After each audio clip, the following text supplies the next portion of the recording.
അമേരിക്കയുടെ സർവനാശമിത അടുത്തിരിക്കുന്നു. കാട്ടുതീ, പ്രളയം, ഇപ്പോഴിതാ സാമ്പത്തിക മാന്ദ്യവും. തനിക്കു കീഴിലാണ് ലോകമെന്ന് അഹങ്കരിച്ച അമേരിക്കയ്ക്ക് പണി കിട്ടിക്കൊണ്ടേയിരിക്കുന്നു. ചെയ്തു കൂട്ടിയതിനുള്ള ശിക്ഷ അനുഭവിക്കാതെ ആർക്കും രക്ഷയില്ലല്ലോ. ദൈവമുണ്ടോ ഇല്ലയോ എന്ന് എനിക്കറിയില്ല. പക്ഷേ ഇത്തരം സംഭവങ്ങളൊക്കെ ഉണ്ടെന്ന് തോന്നിപ്പിക്കുകയാണ് ചെയ്യുന്നത്. അമേരിക്കൻ ഡോളറിന്റെ പവർ പോകുമെന്ന് പറഞ്ഞ് ബ്രിക്സിനോട് കലഹിച്ച മനുഷ്യന്റെ രാജ്യം ഇന്ന് സാമ്പത്തിക മാന്ദ്യത്തിന്റെ വക്കിലാണ്. എന്താണ് അമേരിക്കയ്ക്ക് കിട്ടിയ ആ ശിക്ഷ? നമുക്ക് നോക്കാം. ഡൊണാൾഡ് ട്രംപ് അധികാരത്തിലേറി 3 മാസമാകുമ്പോഴേക്കും അമേരിക്കൻ സമ്പദ് വ്യവസ്ഥ മാന്ദ്യത്തിലേക്ക് ചുവടുവെക്കുന്നതായ വാർത്തകളാണ് അമേരിക്കയിൽ നിന്ന് തന്നെ പുറത്തു വരുന്നത്. ട്രംപ് വരുമ്പോൾ അമേരിക്കയെ ഇനി തൊടാനാകില്ലെന്ന് വിശ്വസിച്ചിരുന്നവർക്കൊക്കെ തന്നെ ഇനി സന്തോഷിക്കാം. ലോകത്തെ യുദ്ധങ്ങൾ അവസാനിപ്പിച്ച് ഗാസയെ പോലും വറുതിയിലാക്കി പുതിയ സാമ്രാജ്യത്തിന് അടിത്തറയിടുന്ന ട്രംപ് അദ്ദേഹത്തിന് വലിയ തിരിച്ചടിയാണ് കിട്ടുന്നത്. ഈ വർഷം അമേരിക്കൻ സാമ്പത്തിക മേഖല കാര്യമായ വെല്ലുവിളികളെ അഭിമുഖീകരിക്കേണ്ടി വരുമെന്നാണ് അറിയാൻ കഴിയുന്നത്. ഇക്കാര്യം ട്രംപും സ്ഥിരീകരിക്കുന്നുവെന്നാണ് അറിയുന്നത്. ഇത് സംബന്ധിച്ച പ്രസ്താവനകൾ ട്രംപ് വെളിപ്പെടുത്തിയതായിട്ടാണ് CNN റിപ്പോർട്ട് ചെയ്യുന്നത്. പക്ഷേ നിലവിലെ സാഹചര്യങ്ങൾ സാമ്പത്തിക മാന്ദ്യത്തിന്റെ പാതയിലേക്കാണെങ്കിലും അമേരിക്കയുടെ സാമ്പത്തിക മേഖലയെ ഒന്നും സംഭവിക്കില്ലെന്ന് ആവർത്തിച്ച് പറയുകയാണ് ട്രംപ് ചെയ്യുന്നത്. അധികാരത്തിലേറി 1 മാസം കഴിഞ്ഞ് ഫെബ്രുവരി ആകുമ്പോഴേക്കും 1,50,000-ലധികം തൊഴിലവസരങ്ങൾ അമേരിക്കയിൽ ഉണ്ടായതായി US ബ്യൂറോ ഓഫ് ലേബർ സ്റ്റാറ്റിസ്റ്റിക്സിന്റെ സമീപകാല ഡാറ്റ വെളിപ്പെടുത്തിയിട്ടുണ്ടെങ്കിലും തൊഴിലില്ലായ്മ നിരക്കും അതിനോടൊപ്പം തന്നെ ഉയർന്നിട്ടുണ്ട് എന്നതാണ് വസ്തുത. തൊഴിൽ ശക്തി പങ്കാളിത്ത നിരക്ക് കുറയുകയും ചെയ്തിട്ടുണ്ട്. ഉപഭോക്തൃ ആത്മവിശ്വാസത്തിലെ ഏറ്റക്കുറച്ചിലുകളും സാമ്പത്തിക വിപണികളിലെ ചാഞ്ചാട്ടവും കൂടിച്ചേർന്ന് അമേരിക്ക മാന്ദ്യത്തിലേക്ക് നീങ്ങുകയാണോ എന്ന സംശയവും സാമ്പത്തിക വിദഗ്ധർ ഇപ്പോൾ ചർച്ച ചെയ്യുന്നു. ബ്ലൂബർഗിന്റെ റിപ്പോർട്ട് അനുസരിച്ച് 2021 ഓഗസ്റ്റിന് ശേഷമുള്ള ഏറ്റവും വലിയ പ്രതിമാസ ഇടിവാണ് അമേരിക്കയുടെ ഉപഭോക്തൃ ആത്മവിശ്വാസത്തിൽ ഉണ്ടായിരിക്കുന്നത്. 2025 ആദ്യ പാദത്തിൽ സമ്പദ് വ്യവസ്ഥ 2.4% ചുരുങ്ങുമെന്ന് അറ്റ്ലാന്റിക് ഫെഡറൽ റിസർവ് പ്രവചിക്കുകയും ചെയ്തിട്ടുണ്ട്. ഇതൊക്കെയാണെങ്കിലും ന്യൂയോർക്ക് ഫെഡറൽ റിസർവ് അടുത്തിടെ അമേരിക്കയ്ക്ക് ആരോഗ്യകരമായ സാമ്പത്തിക വളർച്ച കൈവരിക്കാൻ കഴിയുമെന്ന് സൂചന നൽകി. ഇത് രാജ്യത്തിലുള്ള സാമ്പത്തിക വിദഗ്ധർക്കിടയിലെ ഭിന്നതയാണ് കാണിക്കുന്നത്. ഫോക്സ് ന്യൂസിൽ മരിയ ബാർട്ടി റോമോയുമായുള്ള അഭിമുഖത്തിനിടെ സാമ്പത്തിക മാന്ദ്യത്തിന്റെ സാധ്യതയെക്കുറിച്ച് ചോദിച്ചപ്പോൾ ട്രംപ് ഉത്തരം നൽകാൻ മടിച്ചതും നമ്മളിവിടെ എടുത്തു പറയേണ്ട ഒരു കാര്യമാണ്. അത്തരം കാര്യങ്ങൾ സംസാരിക്കാൻ തനിക്ക് താല്പര്യമില്ലെന്നായിരുന്നു ട്രംപ് പറഞ്ഞത്. ട്രംപിന്റെ തീരുവാ നയത്തെക്കുറിച്ചും അവ അമേരിക്കയുടെ സാമ്പത്തിക വളർച്ചയെ എങ്ങനെ ബാധിക്കുമെന്നതിനെക്കുറിച്ചുമുള്ള ആശങ്കകൾ വളരുകയും അത് അമേരിക്കൻ സാമ്പത്തിക മേഖലയെ മാന്ദ്യത്തിലേക്ക് അടുപ്പിക്കുകയും ചെയ്യുന്ന ഘട്ടത്തിലാണ് ഒന്നും മിണ്ടാതെ ഇതൊന്നും എന്നെ ബാധിക്കുന്ന കാര്യമല്ല എന്ന നയം ട്രംപ് പിന്തുടരുന്നത്. സ്വാർത്ഥ താല്പര്യങ്ങളെ, പ്രത്യേകിച്ച് ബിസിനസ് താല്പര്യങ്ങൾ കൂന്നൽ നൽകി രാജ്യത്തെ കൊള്ളയടിക്കുകയാണോ ട്രംപ് എന്ന സംശയവും അമേരിക്കൻ ജനതയ്ക്കിടയിൽ ഉയർന്നു വന്നു കഴിഞ്ഞു.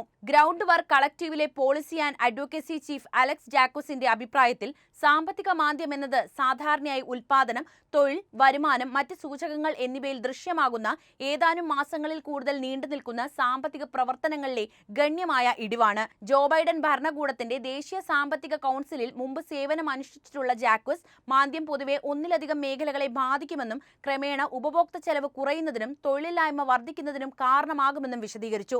ഒരു സമ്പദ് വ്യവസ്ഥയെ പിടിച്ചു നിർത്താൻ വേണ്ടത് ബിസിനസ്സുകളിൽ നിക്ഷേപിക്കുക, ബിസിനസ്സുകൾ വളർത്തുക, ആളുകൾ പണം ചെലവഴിക്കുക എന്നിവയാണെന്നും ജാക്വസ് ടൈം മാഗസിനോട് പറഞ്ഞു. 2025 മാർച്ച് 12 വരെയുള്ള കണക്കനുസരിച്ച് US സമ്പദ് വ്യവസ്ഥ മാന്ദ്യത്തിന്റെ ഉയർന്ന അപകട സാധ്യത സൂചിപ്പിക്കുന്ന ലക്ഷണങ്ങൾ കാണിക്കുന്നുണ്ട്. ബോണ്ട് ഈൽഡുകൾ, ഓഹരി വിപണിയിലെ പ്രകടനം, വിദഗ്ധ വിശകലനങ്ങൾ എന്നിവയുൾപ്പെടെ ഒന്നിലധികം സൂചകങ്ങൾ വരാനിരിക്കുന്ന സാധ്യതയുള്ള സാമ്പത്തിക വെല്ലുവിളികളിലേക്ക് വിരൽ ചൂണ്ടുന്നു. എങ്ങനെയാണ് ഈ സാമ്പത്തിക മാന്ദ്യം അമേരിക്കൻ സാമ്പത്തിക മേഖലയെ തകർക്കുക എന്നുകൂടി നമുക്ക് പറയാം. സാമ്പത്തിക പ്രവർത്തനങ്ങളിൽ ഗണ്യമായി ഇടിവ് സംഭവിക്കുന്ന ഒരു മാന്ദ്യം അമേരിക്കൻ സമ്പദ് വ്യവസ്ഥയിൽ ആഴത്തിലുള്ളതും വലിയ പ്രത്യാഘാതങ്ങൾ ഉണ്ടാക്കുമെന്നുമാണ് വിദഗ്ധർ വിലയിരുത്തുന്നത്. നിലവിലെ സാമ്പത്തിക നയങ്ങളും ആഗോള ഘടകങ്ങളും രാജ്യത്തെ അത്തരമൊരു മാന്ദ്യത്തിലേക്ക് നയിക്കുന്നുണ്ടാകുമെന്നും ഇത് വ്യാപകമായ സാമ്പത്തിക വെല്ലുവിളികൾക്ക് കാരണമാകുമെന്നും സമീപകാല സംഭവ വികാസങ്ങൾ സൂചിപ്പിക്കുന്നു. സാമ്പത്തിക വിപണികളിലെ ആഘാതമാണ് അതിൽ പ്രധാനമായും എടുത്തു പറയേണ്ടത്. സമീപകാലത്ത് അമേരിക്കൻ നയത്തിലുണ്ടായ മാറ്റങ്ങൾ നിക്ഷേപകരുടെ വികാരത്തെ സാരമായി ബാധിച്ചിട്ടുണ്ട്. അതുപോലെ മാഗ്നിഫിഷ്യന്റ് 7 എന്നറിയപ്പെടുന്ന പ്രധാന US ടെക് കമ്പനികളുടെ ഓഹരി മൂല്യനിർണ്ണയം 3 ആഴ്ചയ്ക്കുള്ളിൽ 14% കുറഞ്ഞത്. ഈ ഇടിവ് S&P 500 സൂചികയിൽ 9% ഇടിവിന് കാരണമായി. വ്യാപാര നയങ്ങളെക്കുറിച്ചുള്ള ആശങ്കകളും സാമ്പത്തിക വളർച്ചയുമാണ് ഈ ഇടിവിന് പ്രധാനപ്പെട്ട കാരണം. ജനുവരി 20 പ്രസിഡന്റ് ഡൊണാൾഡ് ട്രംപ് അധികാരമേറ്റതിനു ശേഷം US ഡോളറിന് 5% ഇടിവ് നേരിട്ടേണ്ടി വന്നിട്ടുണ്ട്. പ്രധാന കറൻസികൾക്കെതിരെ 5 മാസത്തെ ഏറ്റവും താഴ്ന്ന നിലയിലേക്ക് ഡോളർ പതിക്കുകയായിരുന്നു. ആഗോള സുരക്ഷയിൽ USന്റെ പങ്ക് കുറഞ്ഞതും കുറഞ്ഞതും വ്യാപാര നയങ്ങളിൽ മാറ്റം വന്നതുമാണ് ഈ മൂല്യ തകർച്ചയ്ക്ക് കാരണമായി പറയപ്പെടുന്നത്. ഇത് ആഗോള കരുതൽ കറൻസിയായ ഡോളറിന്റെ പദവിയെക്കുറിച്ചുള്ള ആശങ്കകൾ വർദ്ധിപ്പിക്കുകയും ചെയ്തു. സാമ്പത്തിക മാന്ദ്യം ഭീതി പടർത്തുമ്പോൾ അതിനെ കുറച്ചു കാണിച്ചതിന് നിലവിലെ ഭരണകൂടത്തിന്റെ സാമ്പത്തിക സംഘം വിമർശനങ്ങൾ നേരിടുന്നവരാണ്. സാധ്യതയുള്ള മാന്ദ്യത്തെ പരിവർത്തന കാലഘട്ടം എന്നാണ് പ്രസിഡന്റ് ട്രംപ് വിശേഷിപ്പിച്ചത്.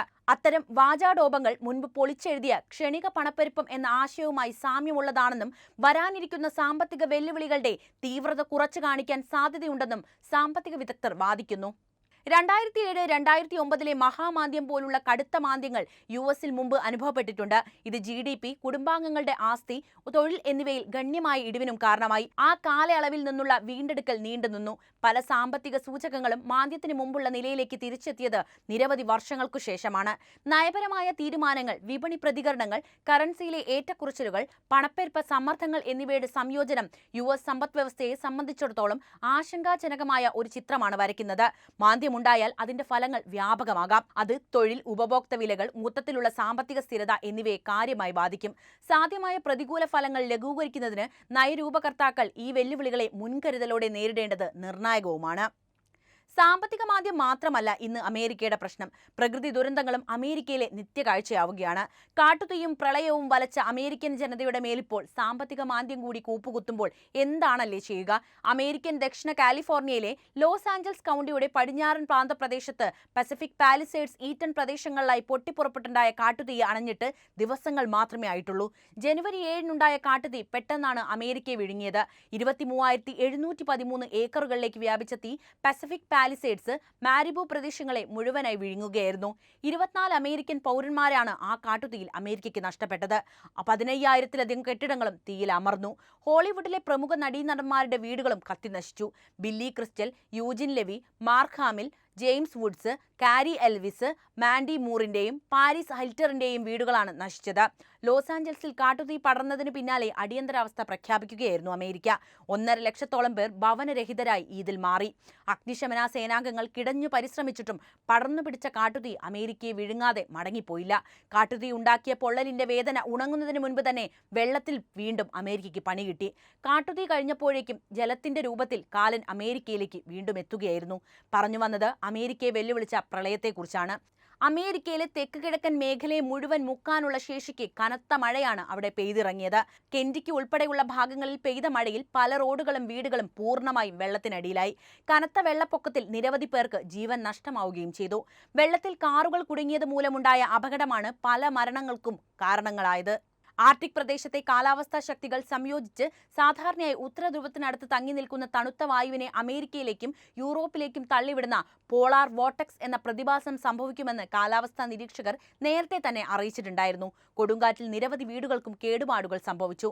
മരങ്ങൾ കടപുഴകി വീണു, വൈദ്യുതി ലൈനുകൾ മറഞ്ഞു വീണു. വൈദ്യുതി തടസ്സപ്പെട്ടതോടെ പ്രദേശം മുഴുവൻ അന്ധകാരം വിഴുങ്ങുകയായിരുന്നു. വെർജീനിയയിലെ ആൽബെർമാർലെ കൗണ്ടിയിലും ശക്തമായ കാറ്റിൽ മരങ്ങളും വൈദ്യുതി ലൈനുകളും വീണതായി റിപ്പോർട്ടുകൾ വന്നിട്ടുണ്ടായിരുന്നു. ന്യൂയോർക്ക് തെക്ക് മുതൽ ജോർജിയ വരെയുള്ള കിഴക്കൻ കടൽ തീരത്തിന്റെ പല ഭാഗങ്ങളിലും വൈദ്യുതി തടസ്സങ്ങൾ റിപ്പോർട്ട് ചെയ്യപ്പെട്ടു. മിഷിഗണിലെ പല പ്രദേശങ്ങളിലും മഞ്ഞുവീഴ്ച റോഡ് യാത്ര ദുഷ്കരമാക്കി. മഞ്ഞുവീഴ്ച തുടങ്ങിയതിനു ശേഷം ഡിട്രോയിറ്റ് പ്രദേശത്ത് 114 അപകടങ്ങൾ ഉണ്ടായതാണ് മിഷിഗൺ സ്റ്റേറ്റ് പോലീസ് റിപ്പോർട്ട് ചെയ്തത്.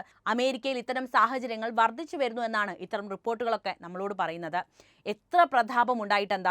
പ്രകൃതി ദുരന്തങ്ങളെ തടയാനുള്ള ടെക്നോളജിയൊന്നും അമേരിക്കയുടെ കയ്യിൽ നിലവിലില്ല. സാമ്പത്തിക മാന്ദ്യത്തിലേക്ക് വരുമ്പോൾ അത് കുറേയൊക്കെ അധികാരവർഗത്തിന്റെ അഹങ്കാരത്തിൽ നിന്ന് മുള പൊട്ടിയതാണെന്ന് നമുക്ക് മനസ്സിലാക്കാൻ കഴിയും. എന്തായാലും അമേരിക്കയുടെ സർവനാശം അടുത്തു എന്ന് തന്നെ നമുക്കിതിൽ നിന്നും വായിച്ചെടുക്കാം, അല്ലേ? അപ്പോൾ നിങ്ങളുടെ അഭിപ്രായം എന്തുതന്നെയായാലും കമന്റായി രേഖപ്പെടുത്തുക. ഒപ്പം വീഡിയോ എല്ലാവരിലേക്കും എത്താൻ ലൈക്ക് ചെയ്യാനും ഷെയർ ചെയ്യാനും പ്രത്യേകം ശ്രദ്ധിക്കുമല്ലോ.